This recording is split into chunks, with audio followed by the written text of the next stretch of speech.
La semana pasada dije, vamos a tener un aspecto de sermón íntimo y quisimos en la predicación anterior hablar sobre lo que significa la armadura de Dios y cómo el creyente se fortalece a través de los medios que Dios ha establecido para que pueda permanecer no solo en el campo de batalla, sino para que pueda salir triunfante.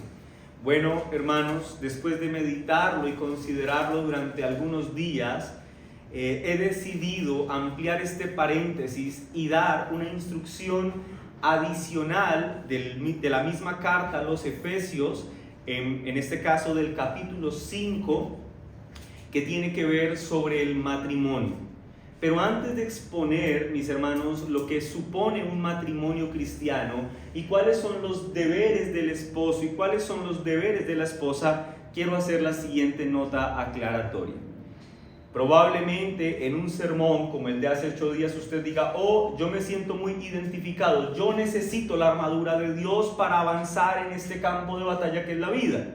Pero cuando usted dice, bueno, pero si me hablan de matrimonio y si yo soy viuda o yo soy viudo o yo soy separado, separada o yo soy un jovencito que no se ha casado, ¿eso de qué me puede servir? Bueno, te va a servir de mucho, ya sea que seas viuda, separada, soltero o que estés casado.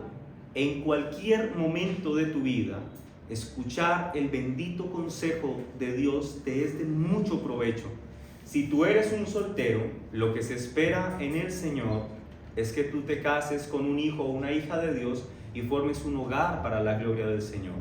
Si tú eres una mujer adulta que por diferentes circunstancias ya no tiene un esposo al lado, bueno, te conviene que escuches esta palabra, porque si formas parte de una iglesia local, constituyes esa sabiduría de mujeres ancianas en la iglesia que deben estar equipadas con la bendita palabra de Dios para instruir a las más jovencitas para que transiten por la senda de la verdad.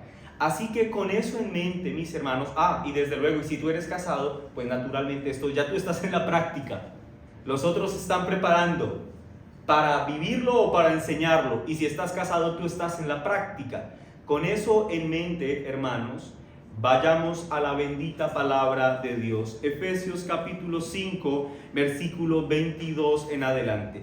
Voy a leer toda la unidad, pero no voy a exponer toda la unidad. Dice así la palabra toda suficiente de Dios. Las casadas estén sujetas a sus propios maridos como al Señor, porque el marido es cabeza de la mujer, así como Cristo es cabeza de la iglesia, la cual es su cuerpo y Él es su Salvador. Así que como la iglesia está sujeta a Cristo, así también las casadas lo estén a sus maridos en todo. Maridos, amad a vuestras mujeres, así como Cristo amó a la iglesia y se entregó a sí mismo por ella, para santificarla, habiéndola purificado en el lavamiento del agua por la palabra, a fin de presentársela a sí mismo una iglesia gloriosa, que no tuviese mancha ni arruga, ni cosa semejante, sino que fuese santa y sin mancha.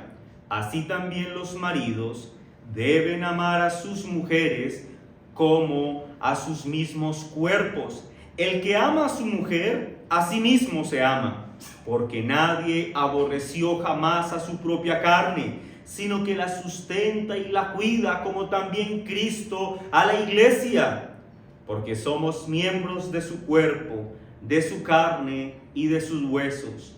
Por esto dejará el hombre a su padre y a su madre, y se unirá a su mujer, y los dos serán una sola carne.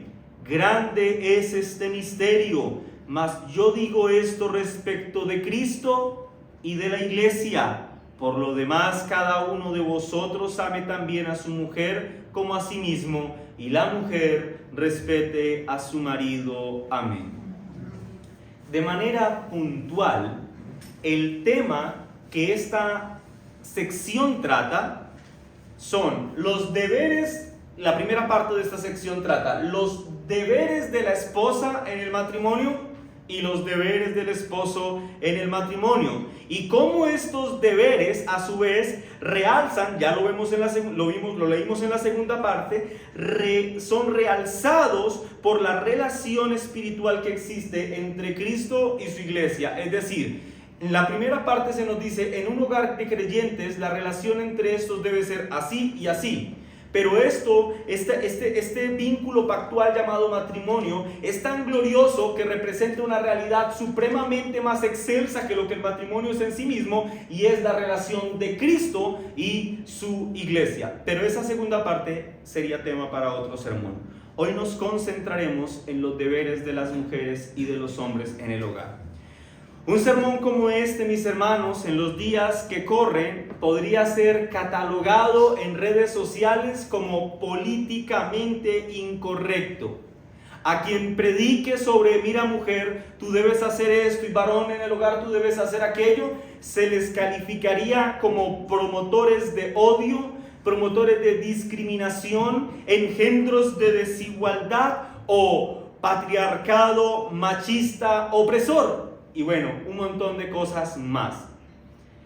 Es muy lamentable, mis hermanos, observar que las presiones que se derivan de este tipo de expresiones que son tan populares en nuestros días han hecho que gran parte de iglesias evangélicas que se suponen son promotoras de la verdad del evangelio terminen por hincarse frente a las pretensiones de lo que hoy ha levantado y enarbolado el título de feminismo.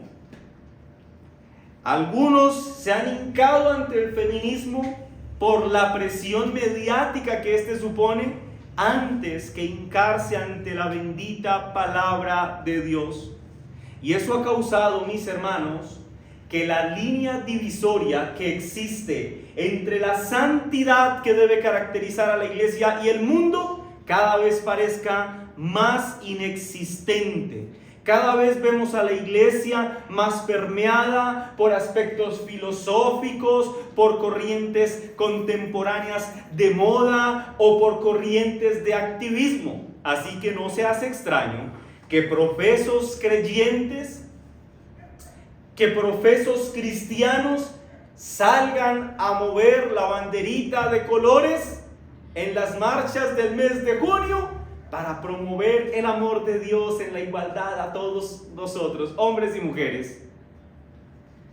Mis hermanos, esto es lamentable.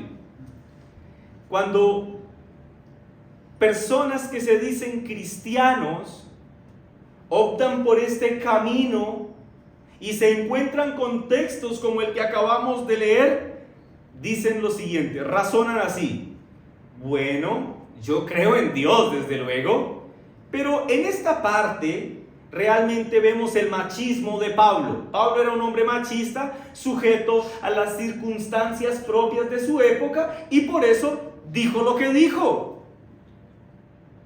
Llamar a una mujer a someterse a su marido no es más que una expresión machista, es una expresión de esclavismo, dirían algunos.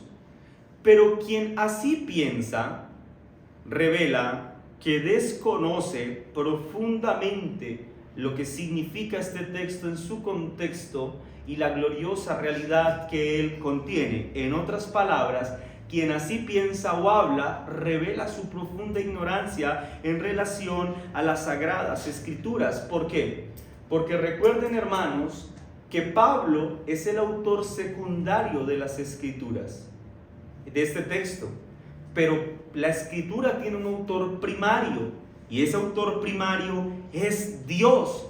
Así que quien dice, mira, Pablo se equivocó al escribir esto y es un hombre machista, realmente está señalando a Dios, quien es el autor primario, y está diciendo, bueno, Dios, te equivocaste en este punto y tú eres un machista, porque fue Dios quien inspiró a Pablo para escribir lo que escribió. Es como alguien diría, acusar a Pablo de error en este texto o en sus parecidos es acusar a Dios mismo de estar en error. Hermanos, a lo largo de la historia, los movimientos sectarios se han caracterizado por este tipo de inclinaciones en su corazón. Dicen, yo creo en Dios, yo creo en su palabra, pero este pedacito no puede ser tan cierto. Creo en este, pero en este pedacito pequeñito no creo. Luego también creo en este, pero en esta ultimita hoja, en esta no creo. ¿Cuál ha sido el resultado de esa selectividad en torno a lo que se puede y no creer de las Escrituras? Pues que se hayan producido grandes herejías a lo largo de la historia. Porque recuerden, hermanos, y nunca pierdan de mente esto, que esto sirve en general para cualquier acercamiento que usted tenga a la palabra de Dios. Recuerde esto, hermano, nosotros no estamos aquí para poner en consideración la palabra de Dios. Nosotros no somos autoritativos e infalibles, la palabra de Dios sí lo es. Por eso ella no debe ser puesta a nuestra consideración. Es la palabra de Dios y nosotros, su pueblo, vamos a ella, la leemos y la obedecemos. Eso es todo lo que tenemos que hacer. Ahora, hermanos, la Biblia dice cómo debe ser un hogar cristiano en relación al hombre y a la mujer. Desde luego que lo dice. Y particularmente lo que dice la Escritura en un hogar cristiano es esto: hay roles en el hogar. Unos roles que cumple la mujer y unos roles y funciones específicos que cumple el varón. Y estos roles fueron dados desde la creación y fueron afirmados por los apóstoles en la era apostólica, en el fundamento de la iglesia del Nuevo Pacto. Ahora bien, quiero hacer la primera gran aclaración antes de continuar. El hecho de que existan diferentes roles dentro del hogar, mis hermanos, y funciones asignadas por Dios, no significa, mis hermanos, que el uno sea mayor que el otro. Esto no significa que la mujer ostente superioridad sobre el hombre o que el hombre ostente superioridad sobre la mujer, ya que las mismas Escrituras nos dicen en Hechos 10:34 lo siguiente: entonces Pedro, abriendo la boca, dijo: en verdad comprendo que Dios no hace acepción de personas, sino que en toda nación se agrada del que le teme y hace justicia. O sea, hermanos, no vamos a hablar de la superioridad del hombre en el hogar y tampoco vamos a hablar de la superioridad de la mujer en el hogar. Este no es un concepto. Los roles en el concepto bíblico no es un concepto de superioridad o de poder. Es un concepto de sumisión a Cristo, como lo veremos en un momento.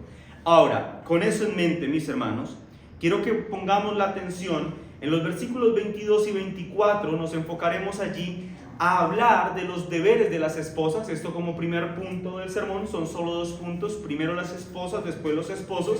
Aunque en el desarrollo de los deberes de las esposas vamos a encontrar mucho de los deberes de los esposos que son subsecuentes a los deberes de la esposa.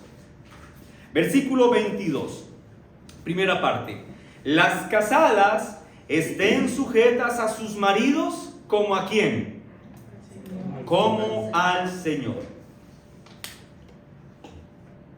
Yo recuerdo, mis hermanos, muchos años atrás, cuando estaba en la universidad, teníamos clase de macroeconomía muy temprano, los sábados en la mañana, a las 5:30 de la mañana.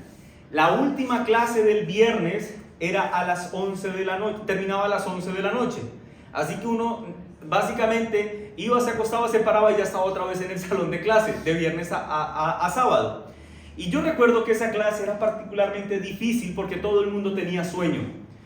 Pero en el sueño que tenía en la clase, el profesor Juan Pablo, recuerdo que se llama, estaba hablando sobre el fundamento económico de la nación y él dijo lo siguiente: las familias representan el fundamento económico de toda economía. Y eso de inmediatamente captó mi atención, porque no es solamente cierto para la economía de una nación, porque en las familias se mueven las dinámicas de oferta y demanda a pequeña escala que sumadas suman los grandes eventos económicos que ocurren en una nación. Pero eso no solamente es cierto para las familias, es cierto en general para todo. Es cierto, para la iglesia, la forma en la que funcionan los hogares muestra la forma en la que la iglesia o evidencia en alguna forma, en algún sentido, la salud de la iglesia. Pero en general podríamos decir que las familias, mis hermanos, constituyen la forma más básica de estructura de nuestra sociedad. Acabas con las familias como las conocemos y estás acabando con la sociedad. Por esa razón, los creyentes tenemos muy claro que el concepto de familia, como Dios lo ha establecido, un hombre y una mujer que tienen hijos, es un concepto sagrado, mis hermanos. Tú acabas con eso y acabas con la sociedad. O si no, pregúntale a los historiadores que han narrado lo que ocurrió con el gran y ostentoso imperio romano. Acabaron con las familias y el imperio se derrumbó. Alguien dijo en una oportunidad: según sea la atmósfera religiosa en la familia, así será en la iglesia, en la nación y en la sociedad en general. Esto significa, mis hermanos, que la forma estructural en términos espirituales que compone a la familia tiene un impacto en otras cosas. En la iglesia, en la sociedad, en nuestro país. Si la sociedad, mis hermanos, está cada día más descompuesta, como podemos verlos, secuestros de niños, violaciones, torturas, bueno, todo esto responde a que las atmósferas religiosas del hogar son casi inexistentes. De allí que, por ejemplo, si un día, probablemente esto, hermano, te haya pasado, te sientas con una persona con la que trabajas y que es incrédulo y te sientas a la mesa a comer y dices: bueno, vamos a orar. Ellos miran como asustados. ¿Y por qué ora? Y se sienten como incómodos. Y uno también como que se siente como raro. ¿Y ve por qué me mira así? Hermanos, esto lo que muestra es el deterioro espiritual en el que se encuentra nuestra sociedad. Orar se convirtió en algo lejano. ¿Orar por los alimentos? ¿Y por qué tendría que hacerlo si yo fui el que trabajé para conseguir esto?, dirían. Pero hermanos, la sabiduría de Dios es tan maravillosa que para proteger ese concepto precioso que es la familia, esa institución maravillosa, para resguardarla de la mundanalidad, el Señor estableció roles específicos que cumplirían hombres y mujeres a fin de que la familia como la conocemos se preserve. Por ejemplo, esto a modo general, mayoritariamente nosotros vemos que en el concepto de la sabiduría de Dios, las mujeres se encargan, en la mayoría de casos, de cuidar bondadosamente a sus hijos. Ahora, ¿por qué hay sabiduría de Dios en el hecho de que ellas cuiden sus hijos mientras los hombres proveen del hogar? Porque cuidar de niños es supremamente dispendioso. Y más si son como los que vienen a esta iglesia, que corren por todas partes. Sí, incluyendo a mi hijo. Y no paran nunca. Bueno, ahora imagínate que sobre los hombros de esa mujer que cuida a estos niños en el hogar, también esté la carga de proveer para el hogar. Bueno, la sabiduría de Dios es equilibrar estas cargas a fin de que los dos puedan caminar en relativa tranquilidad. Así que en ese contexto Pablo dice: las mujeres, las casadas, estén sujetas a sus propios maridos. En otras palabras, el apóstol Pablo le designa a las esposas, escuchen esto, hermanos, esto es lo más políticamente incorrecto que ustedes van a escuchar hoy. Pablo le asigna a las esposas el deber de obedecer a sus esposos. Tú estás, esposa cristiana, en el deber de obedecer a tu esposo. Ahora escuchen esto. Aquí viene la piedad cristiana. No que lo anterior no sea piadoso, es un mandamiento de Dios, por lo tanto lo es. Pero viene la conveniente explicación. Tal obediencia siempre, mis hermanos, siempre se da en el marco de la voluntad. Ya que Pablo dice: obedezcan sí, pero ¿como a quién? Como al Señor. ¿Han visto ustedes a un creyente obedeciendo las regañadientes a Cristo? Y diciendo: no, qué pereza ser cristiano, pero aquí voy porque no me quiero ir al infierno. ¡Jamás! Siempre hay gozo en el corazón y un anhelo por obedecer a Cristo. Bueno, así obedece la esposa al esposo, con una abnegación deseosa. ¿Por qué? Porque lo hace como al Señor. Ahora, la implicación lógica de este razonamiento, mis hermanos, es que una esposa que desobedece a su esposo y está dispuesta a pasar por encima de él, es una esposa que ha abrazado, aunque a veces de forma inconsciente, ha abrazado las enseñanzas sectarias del feminismo por encima de la piedad bíblica. Porque lo que realmente expresa una esposa que no se quiere someter en piedad a su esposo no es una insubordinación contra su esposo, sino contra Cristo mismo. Porque la obediencia de la esposa a su esposo se debe en virtud de la obediencia que ella tiene a Cristo.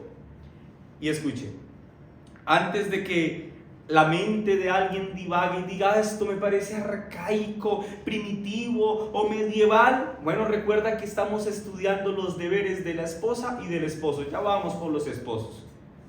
Versículo 23. Porque el marido es cabeza de la mujer. Ahora viene el por qué debes someterte como a tu esposo como a Cristo. Bueno, porque el marido es cabeza de la mujer, y agrega, así como Cristo es cabeza de la iglesia, la cual es su cuerpo, y Él es su Salvador. Cuando nuestro texto se refiere al marido como cabeza de la familia, lo hace en el sentido en que es el esposo quien dirige en un sentido práctico el hogar. Piensen, ¿qué sería de un cuerpo sin cabeza? Bueno, sería un cuerpo muerto. ¿Y qué sería de una familia sin una cabeza? Bueno, sería una familia condenada al caos. Observa, por ejemplo, lo que dice Pablo en su segunda carta a Timoteo, en el capítulo 2, en el versículo 13, donde habla de la caída de nuestros padres en el huerto del Edén y de la responsabilidad que Adán tuvo en esta caída al ser Adán quien era la cabeza del hogar. Segunda de Timoteo capítulo 2 versículo 13.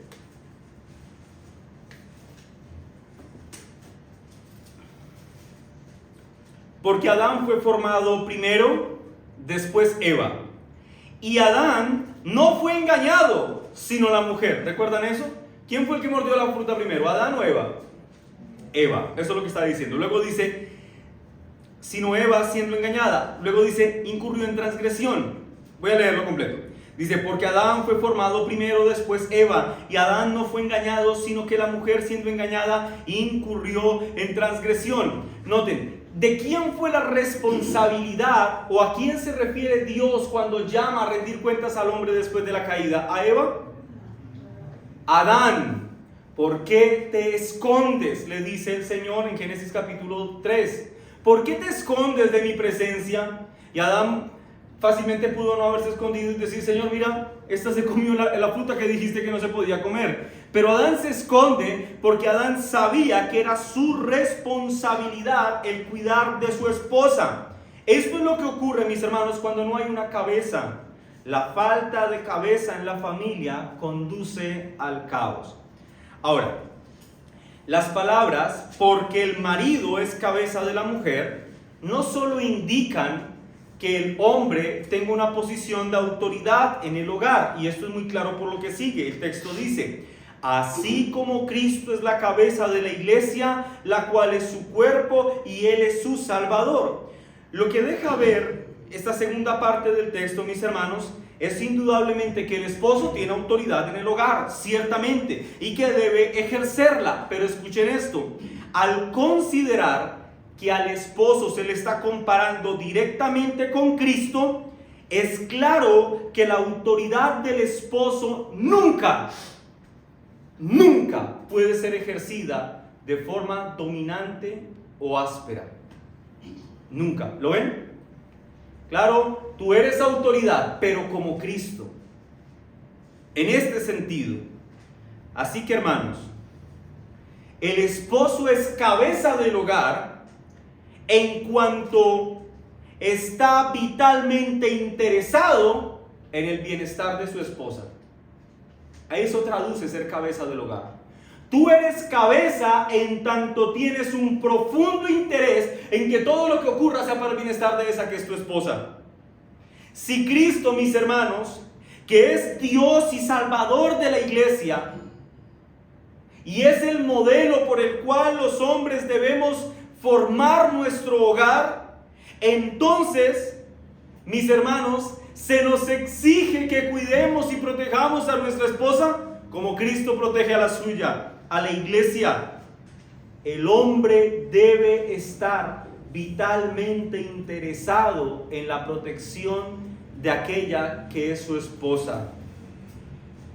Así que, mis hermanos, es cierto, perdón, me salté un párrafo. Es como si Pablo aquí en este punto nos dijera lo siguiente: la esposa debe someterse voluntariamente a su esposo, lo voy a parafrasear el párrafo, debe someterse voluntariamente a su esposo, a su esposo, a quien Dios le ha asignado como cabeza suya. La esposa ha de reconocer que en su calidad de cabeza, su esposo se halla tan íntimamente unido a ella y tan profundamente preocupado por su bienestar, que su relación hacia ella tiene como base el interés sacrificial de Cristo hacia su iglesia, la cual la compró a precio de su propia sangre. Así que, mis hermanos, es cierto, en la designación de roles, Dios determinó que el varón fuera cabeza del hogar, pero inmediatamente establece que el hombre es cabeza del hogar. Desde allí mismo traza una línea directa de coherencia entre su autoridad y entre el ejemplo con el cual debe ejercer dicha autoridad. ¿Quién es el ejemplo que tienen los esposos para gobernar sus hogares? Cristo, el amor sacrificial de Cristo por su iglesia. Cierto autor, en relación al amor sacrificial de Cristo, dijo en alguna oportunidad: ojalá que la esposa obedezca a su esposo que tanto la ama, y que tenga siempre presente que al ser obediente a su esposo está siendo obediente a Cristo mismo. El puritano Matthew Henry dijo: el deber de los esposos es amar a sus esposas. El amor de Cristo a la iglesia es el ejemplo porque es sincero, puro, constante, a pesar de las fallas de ella. De eso se trata el amor sacrificial con el que el esposo debe amar a la esposa. Es puro, es sincero, a pesar de las faltas de ella. Versículo 24. Así que como la iglesia está sujeta a Cristo, así también las casadas lo estén a sus maridos. La expresión que Pablo utiliza al inicio del versículo 24, así que, nos expresa, por así decirlo, un cierre de ideas de los deberes de las mujeres en el matrimonio. Es como si en el versículo 24 el apóstol Pablo estuviera proveyendo un pequeño resumen de lo que ha dicho hasta este punto. Ahora, mis hermanos, en este punto, versículo 24, me veo inclinado a llamar vuestra atención a la parte final del texto, en donde se nos advierte que la obediencia de una esposa a su esposo no puede ser una obediencia parcializada, sino que debe ser una obediencia completa. Lean conmigo el texto. Así también las casadas, versículo 24, así también las casadas lo estén a sus maridos, estén sujetas a sus maridos, ¿en qué? En todo. Ahora, mis hermanos, aquí hay que hacer una aclaración muy importante. Las esposas, de acuerdo a lo que acabamos de leer, deben someterse a sus maridos ¿en qué? En todo. Pero escuchen esto, en todo no significa absolutamente en todo. Voy a decirlo otra vez. La esposa debe someterse a su marido en todo, pero en todo no significa absolutamente en todo. Me voy a explicar con un par de ejemplos. Piensen en una mujer creyente que está casada con un hombre que no es creyente, es decir, en una pareja de incrédulos. Luego, esta mujer con un compañero de oficina que le predicó del Evangelio, el Señor tomó este momento para salvar a esta mujer y ella ahora es creyente y se está congregando y hace parte de la iglesia local y está feliz en la iglesia local, pero su esposo, que no es creyente, le dice: nunca más quiero que vuelvas a la iglesia a congregarte. Es decir, el esposo le está pidiendo a su esposa que haga algo que es contrario a la voluntad preceptiva de Dios. ¿Qué debe hacer esta mujer en este caso? ¿Debe someterse a la autoridad de su esposo? Vamos a responder esta pregunta con otro ejemplo. Yo recuerdo tiempo atrás la historia de una mujer cristiana que se empezó a congregar en una iglesia en la que el evangelio era predicado fielmente, una iglesia bíblica. Su esposo decía ser creyente, pero gustaba de congregarse en estos lugares en donde lo que predomina en el servicio son los cantos, las danzas y las convulsiones. Bueno, este hombre le dijo a su esposa: no quiero que vuelvas más a esa iglesia a la que tú vas, y quiero que como esposo me obedezcas y te congregues conmigo en la iglesia de la que yo hago parte. Esta mujer le pide consejo al pastor de la iglesia a la que asiste y le dice: ¿qué debo hacer? Él es cabeza del hogar. ¿Debo hacerle caso a él y no volver a congregarme en esta iglesia local y acompañarlo a las reuniones a las que a él le gusta ir? ¿Qué respuesta se le puede dar a esta mujer? A una mujer que genuinamente quiere adorar a Dios a través de un entendimiento bíblico correcto y no quiere ir a deshonrar el nombre de Cristo en este tipo de shows. ¿Qué respuesta se le puede dar? Bueno, la Escritura nos provee un texto que nos dará luz para responder a estas preguntas. Primera de Corintios, capítulo 11, versículo 3.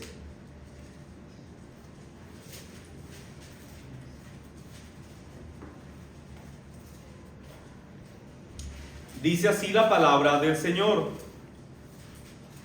pero quiero que sepáis que Cristo es la cabeza de todo varón, y el varón es la cabeza de la mujer, y Dios es la cabeza de Cristo.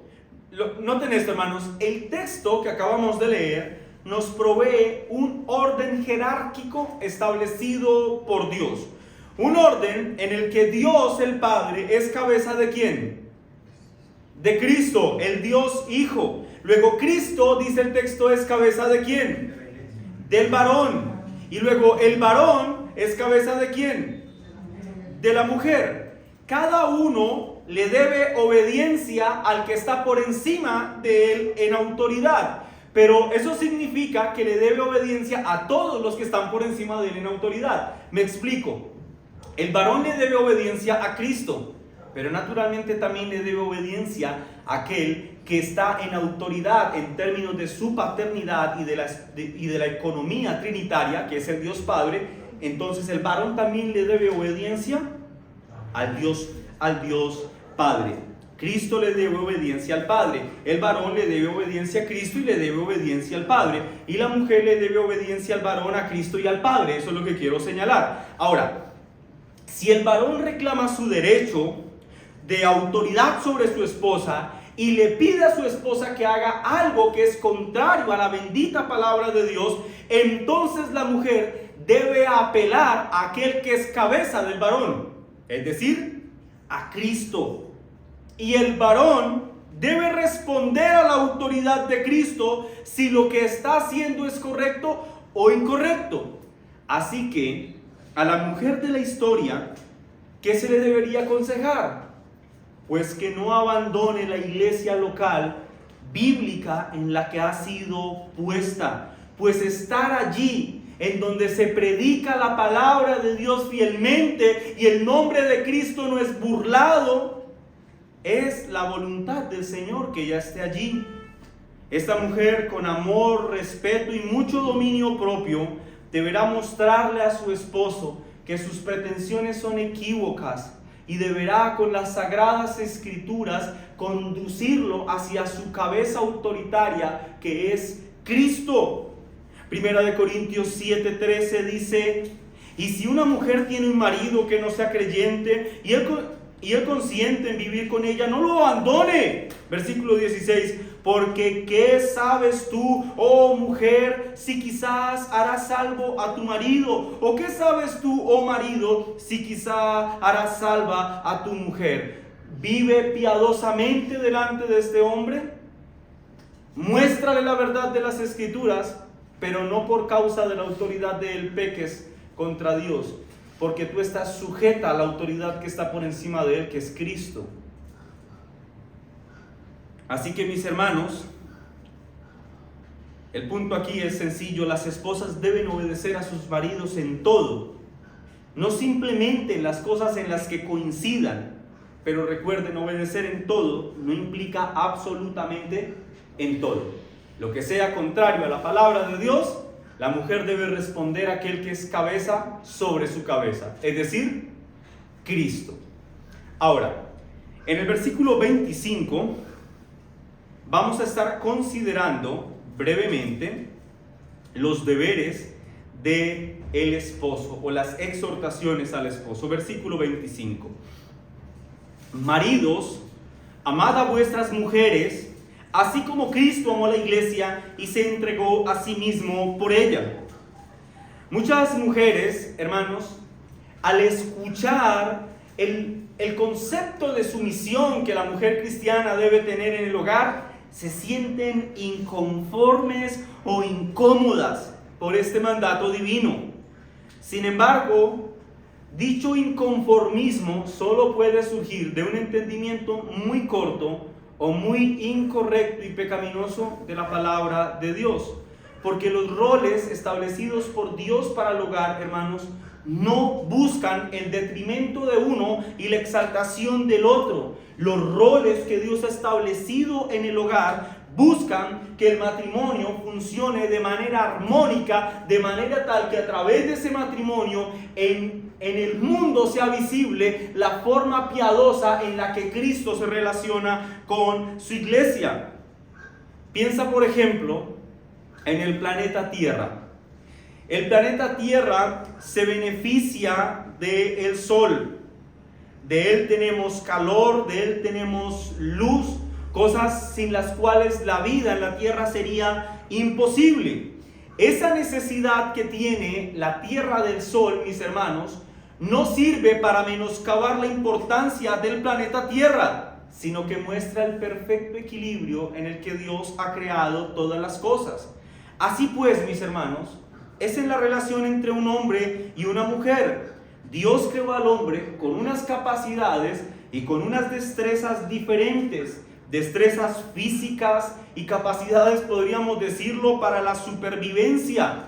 Y a las esposas las creó con unas capacidades de cuidado, de ternura, de dedicación, que sirven para el sostenimiento y la estructura misma del hogar. Sí, somos diferentes. Somos diferentes. Los varones tenemos más fuerza, ciertamente. Física, ciertamente. ¿Y eso hace que una mujer sea menos que un hombre? Desde luego que no. El punto, mis hermanos, es que no estamos diciendo que las mujeres carezcan de destreza, como algunos quieren acusarnos. Estamos diciendo que en la sabiduría de Dios, las mujeres fueron diseñadas y puestas en una posición en el hogar en las que ellas deben ser servidas, cuidadas y protegidas por sus maridos. El texto, versículo 25, pone una medida determinada de amor con la que el esposo debe amar a la esposa. ¿Cuál es esa medida? Amar a la esposa como Cristo amó a la iglesia, pero no solamente decir que la amó, su amor lo llevó a la acción. ¿Cuál fue su acción? ¿Qué dice allí el texto? Que la amó y se entregó. Es decir, Cristo se humilló. Cristo murió por la iglesia en una cruz. Ese es el tipo de amor con el que el esposo debe amar a la esposa. Déjenme decirles, hermanos, cuál es la antítesis a lo que Pablo está diciendo acá. Les quiero decir qué es lo que no significa lo que Pablo está diciendo. Muchos hombres se sienten o nos sentimos por la pecaminosidad en el corazón, inclinados a ejercer nuestra autoridad con aspereza, rigidez y frialdad en el hogar. Esa es la antítesis de lo que Pablo está diciendo. Eso es lo que no debería pasar. Muchos incluso le dicen a la esposa: te exijo que te sometas a mí. ¿Por qué? Porque yo soy cabeza del hogar. Si tú has actuado o pensado así, has pecado contra el Señor. Porque el entendimiento del sometimiento de la esposa al esposo, como lo vimos hace un momento, es completamente voluntario y profuso. Es decir, es abundante, se entrega en sometimiento de forma abundante por causa de su obediencia a Cristo. Ahora, bajo esta terrible realidad de varones que han tratado de imponer su autoridad en el hogar, muchas mujeres han llegado a ser víctimas de hombres realmente machistas, violentos, que someten a su esposa prácticamente a la esclavitud en el hogar, en donde sus opiniones son tenidas menos que una caneca llena de basura, si es que se le permite opinar. Muchos ven a su esposa como una esclava del servicio doméstico, como la que debe cocinar y como la que debe satisfacer sus necesidades sexuales. Pero, hermanos, actuar de esta manera es completamente contrario al principio bíblico que establece que el hombre debe amar a la esposa como Cristo amó a la iglesia. Los hombres que tratan a su esposa de esta manera no son más que una vergüenza para el evangelio de Cristo. Así que mientras la mujer está llamada a la sujeción, el hombre está llamado a cuidar y tratar dignamente a su esposa, a limpiarla, a protegerla, a purificarla, a santificar su hogar. En palabras más exactas, mis hermanos, los hombres en el hogar, y escúchenme, varones, jóvenes y varones ya casados, solteros también, escuchen muy bien esto. Nuestro deber en el hogar, mis hermanos, es dedicarnos a descubrir la mejor manera posible en la que podamos servir a nuestra esposa, de tal manera que esa esposa nuestra llegue a ser una novia preciosa, adornada, limpia y perfecta para Cristo. Pero claramente, hermanos, esto no es una tarea fácil. No es una tarea fácil por la pecaminosidad de nuestro corazón. Venimos de una simiente caída en la que lo que predomina es el orgullo. Sométete. Y ella dice no. Y entonces él dice pues a las malas. Y ella dice pues hágale si puede.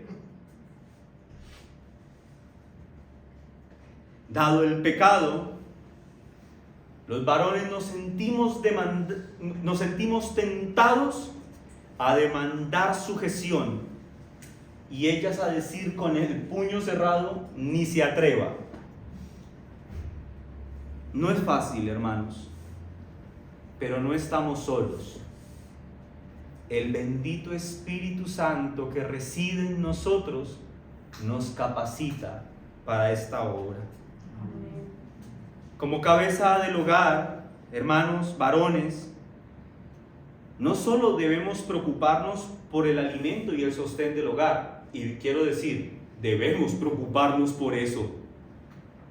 Jóvenes, varones solteros, cuando conformen su hogar, sepan que han sido llamados a sostener económicamente su hogar, a tener para el arriendo, para el mercado y las necesidades del hogar. O sea, sí debemos preocuparnos por estas cosas, pero además de esto, nuestra lucha diaria, mis hermanos, nuestro mayor esfuerzo, porque habrá momentos de escasez, en donde por más que hagamos un esfuerzo las cosas no se nos van a dar. Bueno, nuestra lucha diaria, mis hermanos, nuestro mayor esfuerzo en el hogar ha de ser porque en ese hogar en el que el Señor nos ha permitido construir una familia se respire un ambiente puro y respetuoso. Esa debe ser nuestra lucha, que en mi hogar se respire amor purito. Esa es la labor del hombre. Varones, hermanos, tengamos, incluyéndome desde luego, tengamos en mente esto. En el reino de Dios, los que ostentan autoridad sobre otros son aquellos que están dispuestos a servir a aquellos que están bajo su autoridad. Así que basados en este principio podemos concluir que la responsabilidad de un ambiente amoroso y armónico en el hogar reposa principalmente sobre tus hombros, varón. A eso hemos sido llamados. Estamos llamados a amar a nuestra esposa con una clase de amor sin intermitencias, sino con un amor duradero. Es decir, no con un amor que procede del aspecto sentimental o emocional, sino con un amor que está basado en el conocimiento pleno de la palabra de Dios y con una disposición racional e inteligente a obedecer a Cristo. De allí que Pablo nos diga que debemos amar a nuestras esposas. ¿Cómo? Nos da la razón, nos da la forma de cómo debemos hacerlo. Como Cristo amó a la iglesia. Hermanos, maridos, amemos a nuestra esposa con un amor profundo, un amor desinteresado, un amor perdonador, un amor que primero piensa en el bienestar del otro, porque así fue como Cristo amó a la iglesia, con un amor que no está estorbado por el condicionalismo de las imperfecciones del otro, sino con un amor que llevó a Cristo a morir en una cruz por esa su esposa que amaba, la iglesia. ¿Cómo debe el cristiano amar a su esposa? Respondemos, como Cristo amó a su iglesia. Y la pregunta debería ser, ¿y cómo fue eso? Bueno, el texto dice que se entregó por ella. ¿Y cuál fue, pastor, la clase de entrega que Cristo hizo por su esposa, que viene a hacernos a los varones un ejemplo de cómo debemos amar a nuestras esposas? ¿Cómo es ese ejemplo? Hermanos, fue un amor profundo. Fue un amor sincero y real. Tan sincero, profundo y real fue que lo condujo hasta la muerte. Hermanos, Cristo amó tanto a su iglesia que soportó con paciencia la humillación, el maltrato y el desprecio. Cristo siendo Dios, no evitó el sufrimiento de la persecución religiosa ni de la persecución política. Él siendo Dios fue escupido, burlado, martirizado, ridiculizado, despreciados. Sus manos y sus pies fueron cruelmente traspasados por unos clavos. Y aún así, ni ese dolor fue considerado como algo tan grande para que él dejara de amar a su iglesia. Las sombras oscuras de la muerte no asustaron a Cristo de manera que él dijera, no quiero amar más a la iglesia, o se retractara del amor hacia ella. Todo esto lo sufrió Cristo por salvar a su esposa que amaba. Así los esposos debemos amar a nuestra esposa. Así que, hermanos, nuestro amor a la esposa no es un amor superficial o que dependa de las circunstancias. Hermanos varones, prediquémonos esto de verdad en el corazón, que sea una verdad para nosotros. Lo es, porque es la palabra de Dios. Pero que no salgamos de aquí sin que esto haya hecho algo en nuestro corazón. Nuestro amor no se debe basar únicamente en decirle palabras lindas a la esposa y en llevarle ramos de flores, cosas que creo que son bonitas y que los varones con el tiempo torpemente dejamos de hacer. Deberíamos siempre hacer estas cosas. Pastor, no tengo para unas flores, hay varios jardines, róbese un par, no, mentira, no vaya a hacer eso. Busque un detalle bonito para su esposa. Pero lo que quiero decir, mis hermanos, es que el amor hacia la esposa no debe fundamentarse solamente en ese tipo de expresiones que creo que deben estar, sino que el fundamento sobre el que debemos soportarnos para amar a nuestra esposa es el precioso ejemplo de Cristo. Debemos considerar a la esposa como nuestro tesoro más preciado. Pastor, es que yo doy la vida por mis hijos. Sí, tus hijos se van a casar y se van a ir de la casa, y tú vas a quedar con tu esposa. Tu tesoro más preciado no son tus hijos. Tu tesoro más preciado es tu esposa. Esposa, tu tesoro más preciado es tu esposo. ¿Es así como amamos a nuestra esposa, varones que estamos casados? ¿Así estamos amando a nuestra esposa? Hermanos solteros que no se han casado, ¿es así como ustedes van a amar a su esposa? Deberían irse preparando desde ya para amar a sus esposas de esta forma. Hermanos, yo hubiese querido escuchar un sermón así cuando estaba soltero, porque yo todo lo que quería era casarme. Y cuando uno se casa y se da cuenta que no es un jardín de rosas el matrimonio, y por algo el Señor dice que es una herramienta de santificación, y lo es en sobremanera, uno dice, bueno, no era tan chévere como yo pensaba. Eso piensa uno en los momentos difíciles, pero el matrimonio es precioso, es hermoso. Cuando el marido creyente ama a su esposa de esta forma, la obediencia de la esposa al esposo se convierte en algo espontáneo. O sea, ella se somete con una espontaneidad impresionante, porque ella dice, mi esposo me ama tanto y de una manera tan profunda y es tan bueno conmigo que me voy a apresurar a obedecer. Una relación así es hermosa. Mis hermanos,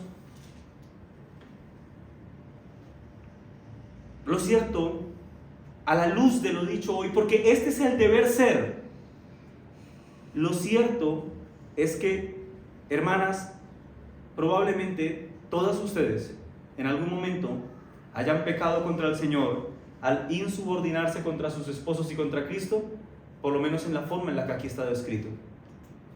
Y varones, lo cierto es que todos nosotros, probablemente todos nosotros los que estamos casados, hayamos en algún momento tratado de establecer nuestra autoridad en el hogar con aspereza,